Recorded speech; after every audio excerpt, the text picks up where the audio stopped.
जय हिंद दोस्तों, आप सभी को फिर से आज हम आए हैं न्यू क्लास में, जो कि एंसिडेंट हिस्ट्री क्लास है। इससे पहले अगर आप लोग हमारे चैनल पर नए हैं तो चैनल को सब्सक्राइब कर लीजिए। वीडियो अच्छा लगे तो लाइक एंड शेयर अपने दोस्तों के साथ कीजिए। अगर इस वीडियो को आप लोग हमारे फेसबुक पेज पे देख रहे हैं तो हमारे फेसबुक पेज को फॉलो कर लीजिए। एंड अगर यूट्यूब चैनल पे देख रहे हैं तो हमारे यूट्यूब चैनल को सब्सक्राइब कर लीजिए, क्योंकि जब भी हम न्यू वीडियो डालें सबसे पहले आप लोग तक पहुंच जाए। चलिए आज हम लोग क्या देखने वाले हैं, हम लोग बौद्ध धर्म में भाग 2 को देखेंगे। क्या देखेंगे दोस्तों?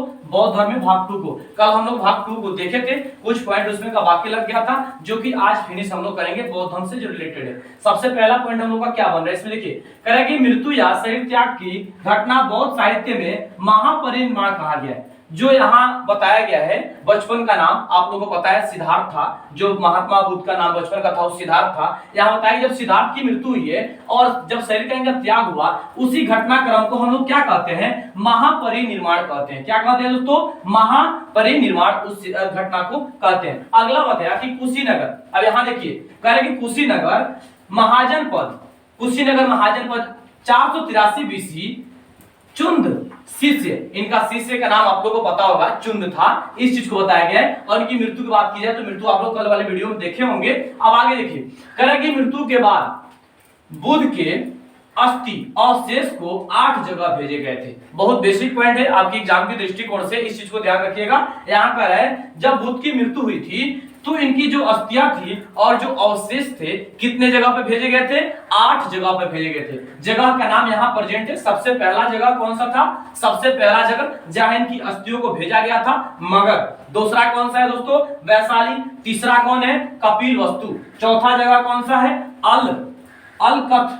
पांचवा जगह कौन सा है? रामग्राम। छठा कौन है दोस्तों?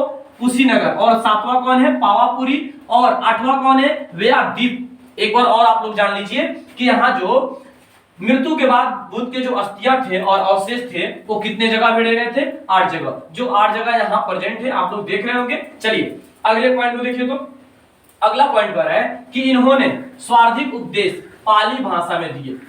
इनका जो उपदेश था, पहला उपदेश था, वो किस भाषा में दिए थे? स्वार्थिक उपदेश इनका पाली भाषा में दिया गया था। किस भाषा में दोस्तों? पाली भाषा में। किसका बात हो रहा है? गौतम बुद्ध के बारे में हम लोग पढ़ रहे हैं, जिनका बचपन का नाम क्या था? सिद्धार्थ। आगे देखिए, कह रहा है कि मध्यम माघी का उपदेश दिया गया था। इसमें कौन सा उपदेश का भी नाम बता दिया गया, कौन सा उपदेश दिया गया था? तो इस उपदेश का नाम क्या था? मध्यम माघी उपदेश। क्या नाम है दोस्तों? मध्यम माघी उपदेश इस उपदेश का नाम है। आगे देखिए, कह रहा है त्रिरल। अब इसमें त्रिरल में देखिए, सबसे पहला क्या है? बुद्ध है। दूसरा क्या है?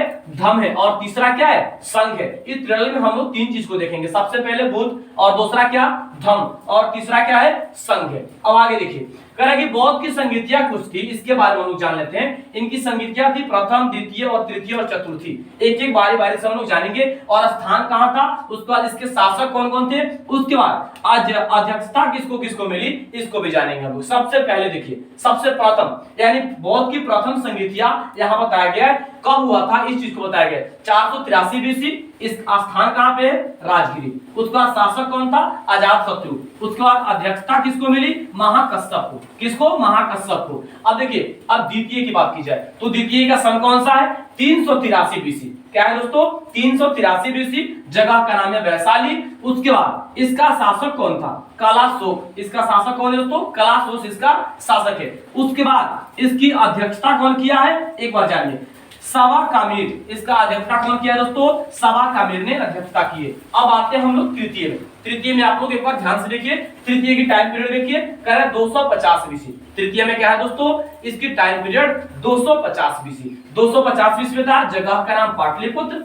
उसके बाद अगर शासक की बात की जाए तो शासक कौन था? अशोक। शासक कौन है दोस्तों? अशोक। अब यहाँ देखिए एक चीज और, इसकी अध्यक्षता कौन की है? मंगोलिया कुतिश।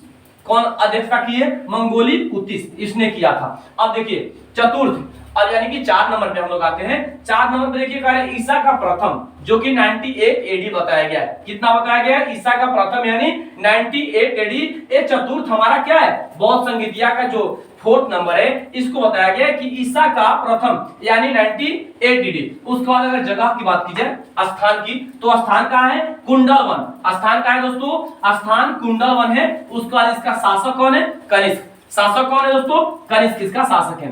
अध्यक्षता की बात की जाए तो वासुमित्र। कौन है? वसुमित्र इसके, सॉरी वसुमित्र इसके अध्यक्षता की है। अब आइए अब यहाँ बारी बारी से हम लोग जान लेते हैं इनकी संगतियां, प्रथम संगीति क्या क्या थी, इसके बारे में हम बारी बारी से जान लेते हैं। टाइम पीरियड जान लिए, स्थान जाने, शासक जाने, उसके बाद अध्यक्षता कौन किया था उसको भी जान लिए। अब हम लोग जानेंगे इस संगीत जो संगीति थी इसके पीरियड क्या क्या बताए गए थे उसको हम जानने का प्रयास करेंगे। सबसे पहला कार्य की प्रथम संगीति, इसमें क्या बताया गया प्रथम संगीति में, देखिए तो कार्य की सुत पिटक एवं विनय पिटक की रचना।